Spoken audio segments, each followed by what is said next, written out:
Did you know that sugar is hidden in 80% of the food you bought this week? Even in your healthy bread and salad dressings. But here's the scary part. Most people who try to quit fail within 72 hours. Why? Because they don't realize their brain is actually going through a withdrawal similar to a drug.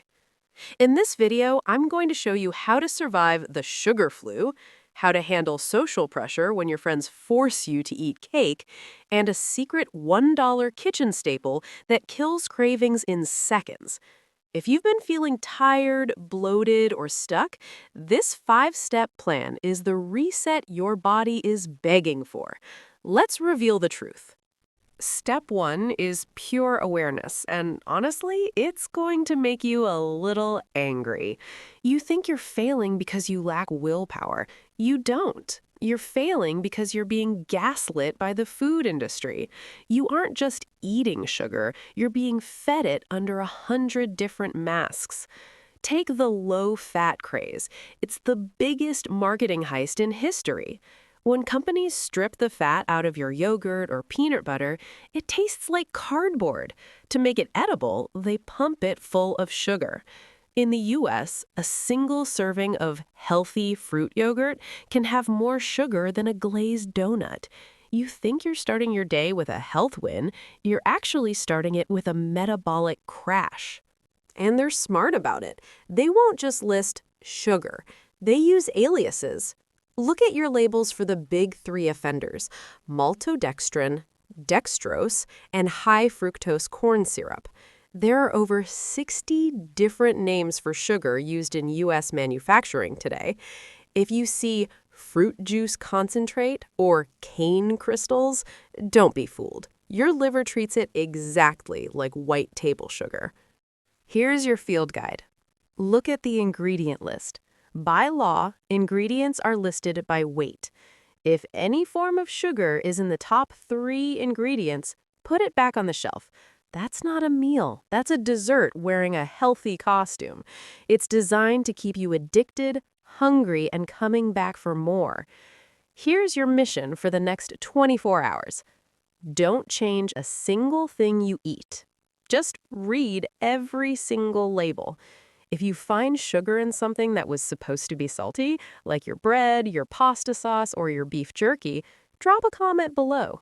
You'll be shocked at how many times you've been eating dessert for dinner without even knowing it. Now, let's talk about the danger zone.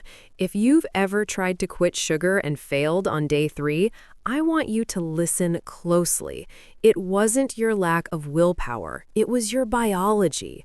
Around the 72-hour mark, most people hit a wall so hard they think they're actually getting sick. In the medical community, we call this the sugar flu. Your brain has been pampered by a constant drip of dopamine, the same chemical released by high-level narcotics. When you cut off the supply, your brain doesn't just ask for more. It throws a full-blown metabolic temper tantrum. It sends signals of irritability, brain fog, and a bone-deep fatigue that makes you feel like you're walking through mud. But why the pounding headache? Most people think it's a sugar crash. It's not. It's actually a massive shift in your kidneys. When you stop eating sugar, your insulin levels plummet. This is great for weight loss, but it signals your kidneys to immediately flush out excess water and, more importantly, sodium. You aren't hungry for a cookie. You are literally suffering from a rapid loss of electrolytes. When that day 3 headache hits, do not reach for a snack. Reach for a glass of water, a squeeze of fresh lemon, and a generous pinch of pink Himalayan salt. This isn't just a drink, it's a nervous system stabilizer. The minerals in the salt replace what your kidneys just dumped, and the lemon provides the vitamin C your adrenals are begging for. It kills the sugar flu in minutes, not hours. If you can survive this 72-hour window using this salt hack, you've done the impossible. You've broken the physical addiction. But even if your body is fine, your social life is about to try and pull you back in. Next, I'm going to show you the psychological, social script that stops food pushers in their tracks, and finally reveal that $1 secret weapon I mentioned earlier. You don't want to miss step 4. And here it is, Ceylon cinnamon. But I'm not talking about it because it smells like Christmas. I'm talking about it because it is a biological mimic. See, sugar cravings aren't just in your head. They're driven by blood sugar spikes and crashes. Cinnamon contains a bioactive compound that actually mimics insulin. It helps shuttle glucose into your cells, stabilizing your blood sugar before that 4 p.m. energy cliff can even happen. It's essentially the cheapest health insurance you can find in your pantry. When that need something sweet feeling hits, add half a teaspoon of Ceylon cinnamon to a cup of herbal tea or a bowl of plain Greek yogurt. It tricks your tongue and your brain into thinking it just had a decadent dessert without the insulin spike. You've now hacked your biology and survived the flu. But there is one thing that can still ruin everything: the people around you. Next, I'm giving you the exact social script to stop food pushers in their tracks without sounding like a health nut. You've come this far, don't let a birthday party reset your progress. This is the missing link that causes 90% of people to relapse. We live in a society of food pushers. You've survived the cravings and the flu, but now you're at a birthday party or a Friday night dinner and someone pushes a plate of brownies toward you. Most people say, "I'm on a diet." In the US, when you say diet, your friends don't hear health goal, they hear challenge me.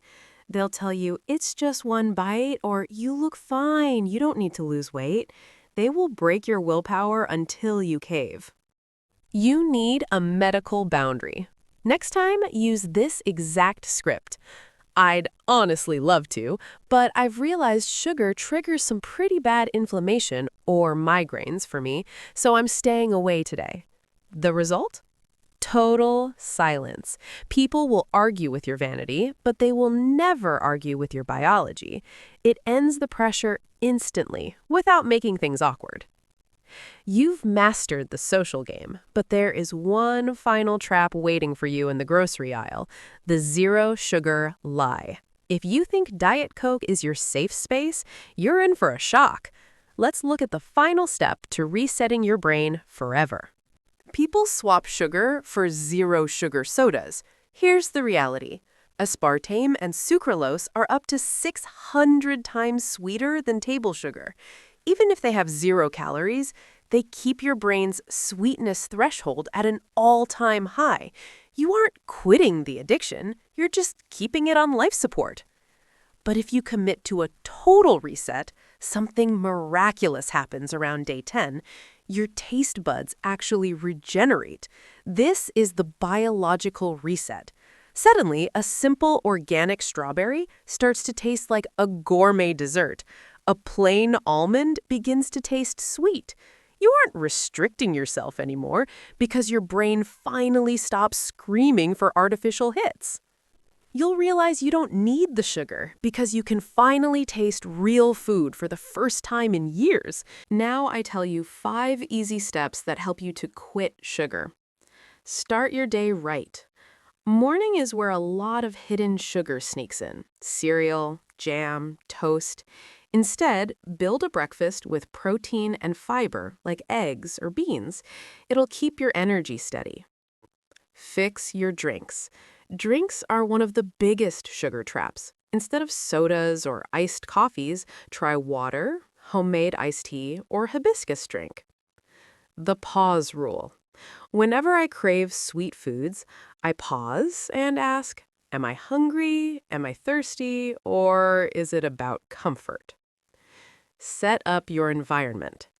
Most sugar decisions happen in the shop, not in the kitchen. Check labels before you buy. Aim for 5 grams or less per 100 grams. Eat enough protein. This changes everything long term. If your meals aren't filling, you're going to keep craving something sweet. At the end of the day, quitting sugar isn't about fitting into smaller jeans.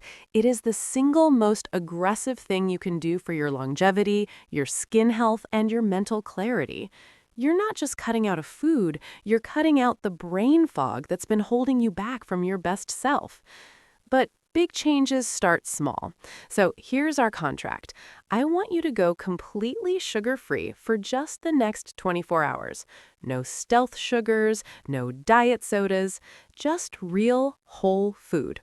It's one day. You can do anything for one day. If you are committing to this reset, I want you to type day 1 in the comments right now. I'll be jumping in there to support those of you who are staying strong. Remember, your long-term energy is worth infinitely more than a 5-minute dopamine hit from a donut. Don't forget to subscribe so you don't miss the day 10 follow-up. Take control of your biology.